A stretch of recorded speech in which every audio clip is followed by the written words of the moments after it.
Grant Tinker, I believe, was an executive at 20th at the time. He was seeing the dailies, so he had already acquired Jim Brooks and Alan Burns to prepare the pilot for Mary, or whatever they used, and recommended me to them for Lou Grant.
I wanted to ask you about your new book.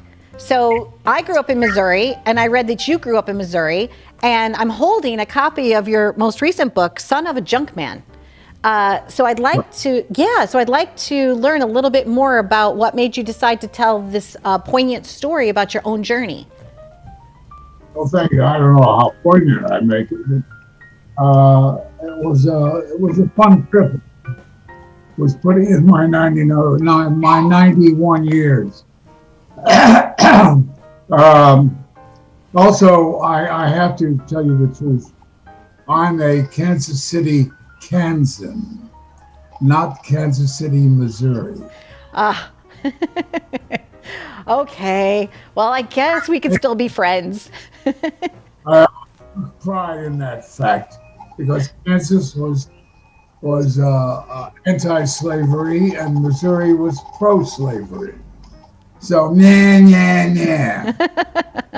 Well, I'll tell you what, I'm from the Show Me state, and I do remember going to Kansas City because there was a high school and their mascot was the Kewpie, like a big, gigantic baby doll, Kansas City Kewpies, right? And I'm not sure if they're from the Missouri side or not, but there is a love between Missouri. So even you're on the Kansas City side, I still will embrace you. You have had such a tremendous journey thus far, and it's exciting to be with you. Nobody has more Emmys than you, and you won 2 of them for the same role, Lou Grant. That's extraordinary. And when so congratulations. That's really cool. Yeah. It was a good trip, nice trip, and I don't have to pay it off. I'm paying it off in a way by the book, letting you talk about the flag of America, my youth and my growth there, ending in Chicago as a professional actor, and it's been fun. When you started out as an actor, what made you decide that that was the journey you were going to take? Was there one pivotal moment? Because you could have grown up to be anything. You could have followed in your father's footsteps. You could have been an astronaut, a butcher, a baker, a candlestick maker, and you chose, or maybe acting chose you. What was that moment for you, like Ed? What was that made you say, I'm an actor, this is me? Well, it was my first year of college. And I ended up doing the lead in this play for the spring. It was T.S. Eliot's Murder in the Cathedral. The wonderful verse drama he wrote about Thomas à Becket, who was murdered by Henry II. And the play concerns that, and I found it so gripping and so meaningful. I became entrapped as an actor for the rest of my life.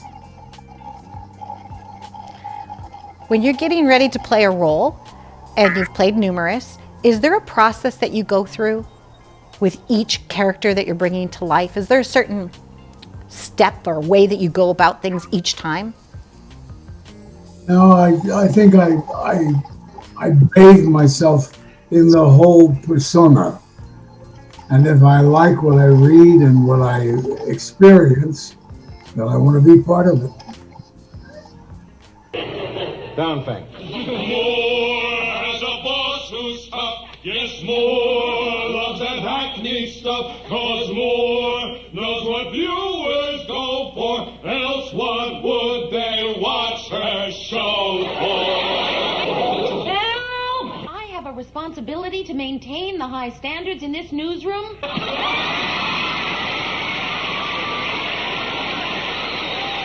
Wait till you see what I got for you. You've never seen anything like this in your life. Roast duckling for two.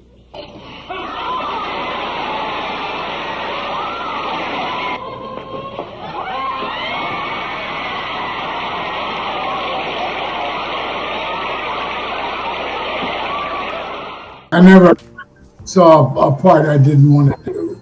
So I might have trouble doing your role. I may say no on that one. I can't do your life story. I just can't. I just can't. When you sat down to start writing this book, did you do it mostly from memory, or did you have a diary or a journal that you kept notes in? I just dropped it. I'm sorry. One moment, Mr. Asner. Sam Joseph, a playwright that I worked with, we're going to be in the East during his opus, God Help Us, where I play God. He kept at me wanting me to do my biography, and I said, and he has a method by which he approaches the subjects. So finally I said, okay. And they are an enormous series of questions that he asks his subject. Well, I did that with him, and I read the finished work, and I was not satisfied with what I saw. It lacked the vivacity that I wanted my character to achieve. So I have another friend named Matt Seymour, who I showed the questions to, and he said he could do something with a narrative for it. So I gave him permission to take a swipe at the questions in the biography, and he came up with what I liked as an opening. Half the book is his writing, his narrative. The second half, we resolve into answering some of the questions that Sam Joseph posed, and I answered. And therein lies the process to completion. Aha! There's a pearl in that oyster, or is it pig? I can't remember which. Anyway, so you got me. But the important thing was that I was the son of a junkman in Kansas City, Kansas. Across the street from Armour's Packing House was the location. Are there still pieces of memorabilia, Ed, that you have as a child that you picked up from that shop? Are there pieces that, along the journey, like, a roller skate or a roller skate key? Are you like a sentimental kind of person? Do you collect things that have meaning? I think our family was always of that nature. A memento here, a memento there. But as I said, I'm 91 years old. I had 4 siblings, all of whom are dead. So I feel kind of alone in terms of the fact that all the cousins are gone, all the near relatives that I grew up with. There ain't no one I can compare anecdotes with because they're all gone. So you got me and my book, and that's about it. I feel for you. I know what you're saying. So it's the people matter more and the memories matter more to you than things. The what?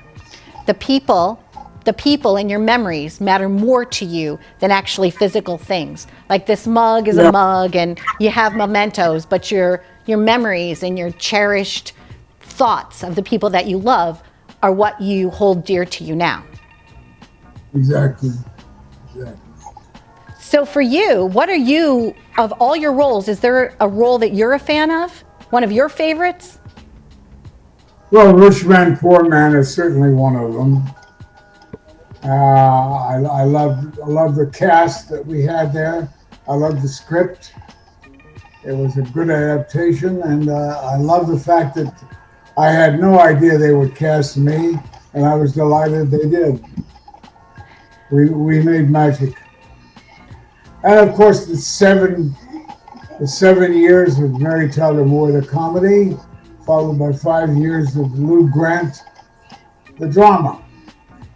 Those were all great pleasures for me.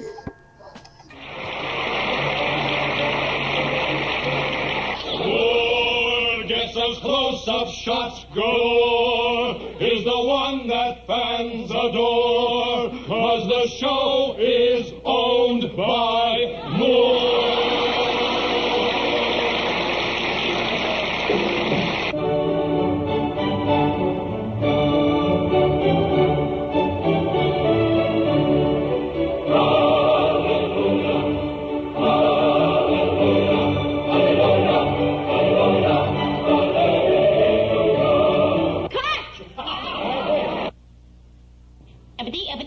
That's all, folks.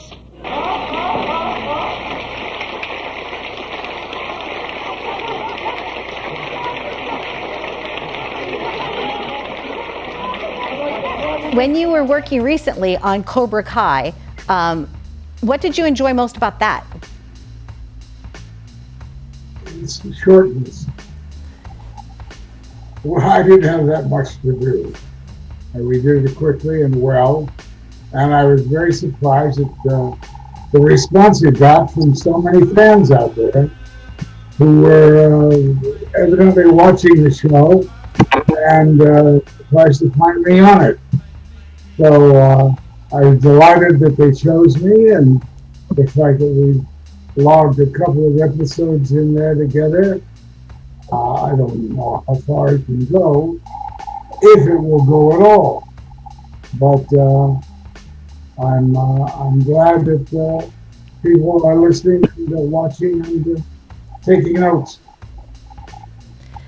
Bye. Take care, Ed. Thank you so much, and happy journeys to you, your family, and good luck with your new little doggy Huey. I hope this edits together. Thank you. Okay. Take care. Bye-bye.